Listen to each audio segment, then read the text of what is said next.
In the wild, windswept isles of 16th century Scotland, a name once struck fear into the hearts of merchants and chieftains alike: Grace O'Malley. But wait, that's the Irish pirate queen. Today, we're sailing into even stormier waters to uncover the tale of a Scottish legend, a woman whose story has been lost to the mists of time. A true sea queen who ruled the Hebrides with an iron fist. Her name was Fionnuala, better known as the Hen-Wife of the Isles. And her story is even more incredible than you can imagine. Forget what you know about pirates from movies. Fionnuala wasn't a swashbuckling rogue with a parrot on her shoulder. She was a political powerhouse, a brilliant strategist, and a ruthless leader who carved out her own kingdom on the waves. Born into the mighty MacDonald clan, the Lords of the Isles, she was never meant to rule. In her time, power was a man's game. But Fionnuala wasn't just any woman. She was said to have the sea in her blood and the cunning of a fox. Her story begins not with a treasure map, but with a marriage, a political alliance to unite clans. But when her husband proved weak and ineffective, unable to protect their lands from rival clans and the encroaching Scottish crown, Fionnuala did the unthinkable. She didn't just advise him, she took over. She started by managing the clan's fleet of burlens, the iconic Scottish longships. She learned the tides, the hidden coves, and the fastest routes through the treacherous waters of the Minch. Soon, she was commanding these ships herself. People called her a hen-wife as a slight, a derogatory term for a woman meddling in men's affairs. But Fionnuala embraced it. She turned a mockery into a title of power. Her hens were not farm birds. They were the fastest, most feared ships in the Hebrides. She established a system of taxes, what others called piracy. Any vessel that dared to sail through her territory without paying tribute. She wasn't just raiding, she was building a maritime empire. Under her command, the MacDonald fleet became a force to be reckoned with. She targeted merchant ships carrying valuable goods like wine, silks, and spices to the Scottish mainland. But she was clever. She rarely sank a ship. Instead, she would appear out of the fog, her fleet surrounding the target, and make an offer they couldn't refuse. Give up a portion of their cargo, and they could pass safely. It was organized, efficient, and incredibly profitable. She used this wealth to strengthen her clan, buy loyalty, and equip her warriors. What made Fionnuala so successful? It wasn't just brute force. She was a master of psychology. She knew the sea and its moods better than anyone. She used the infamous Scottish weather, sudden squalls and thick fogs as a weapon. Her ships could navigate passages that others deemed impassable, allowing her to strike and vanish like a ghost. She created a network of spies and informants in every port, from Ireland to Norway, so she always knew which ships were carrying the most valuable cargo and which were poorly defended. Her reputation grew. Sailors would tell stories of the Hen-Wife's fleet, appearing as if from nowhere, their red and yellow sails a terrifying sight against the grey sky.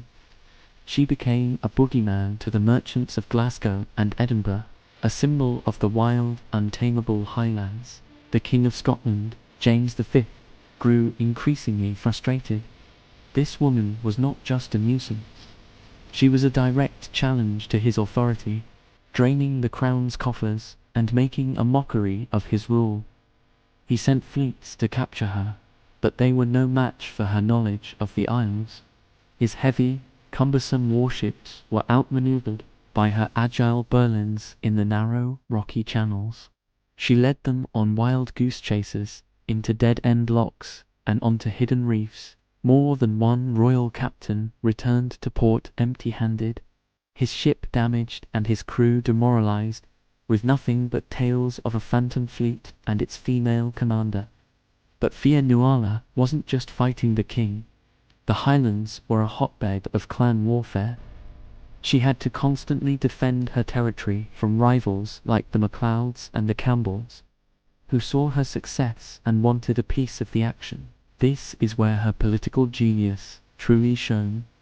She forged temporary alliances, played her enemies against each other, and was not afraid to be utterly ruthless when necessary. In one famous incident, she supposedly lured a rival chieftain to a feast under a flag of truce, only to have him and his men ambushed and captured. It was brutal, but it sent a clear message: do not cross the Hen-Wife. Her personal life was just as dramatic. Legend says she took several husbands, not for love, but for strategic advantage. Once her husband had served his purpose, whether by providing heirs, ships, or a temporary alliance, she would find a way to discard him, either through a convenient annulment or a more permanent solution. She was a pragmatist, and sentimentality had no place in her world of survival and power. Her loyalty was to her clan and her children, who she trained from a young age in the arts of sailing and warfare. So why has her story been forgotten, while Grace O'Malley's is so well known? The answer lies in who writes history. The official records were written by her enemies, the Scottish Crown and rival clans. They portrayed her as a monstrous, unnatural woman, a witch who communed with sea spirits. They downplayed her strategic brilliance and focused on her unwomanly cruelty. As the Highlands were eventually brought under control by the central government, the stories of these defiant clan leaders were suppressed. They didn't fit the narrative of a unified, civilized kingdom. Fionnuala's reign couldn't last forever. The world was changing. The age of clan chieftains and their private armies was coming to an end. As the Scottish crown grew stronger and more centralized, the independent power of the Lords of the Isles waned. Fionnuala, now an old woman, saw the writing on the wall. The exact details of her final years are lost to history. Some say she simply vanished, sailing off into the Atlantic mist one last time. Others believe she finally negotiated a pardon from the king, retiring quietly and living out her days as a wealthy, respected matriarch. Perhaps the most poetic version of the tale is that she never died at all, that on stormy nights, when the wind howls through the Isles, you can still see the sails of her ghost fleet, forever patrolling the waters she once ruled. The story of Fionnuala, the Hen-Wife of the Isles, is a powerful reminder that history is full of hidden figures, of incredible women whose stories were erased or twisted by those who feared them. She was more than a pirate. She was a queen in her own right, a political leader who defied the conventions of her time and built an empire on the waves.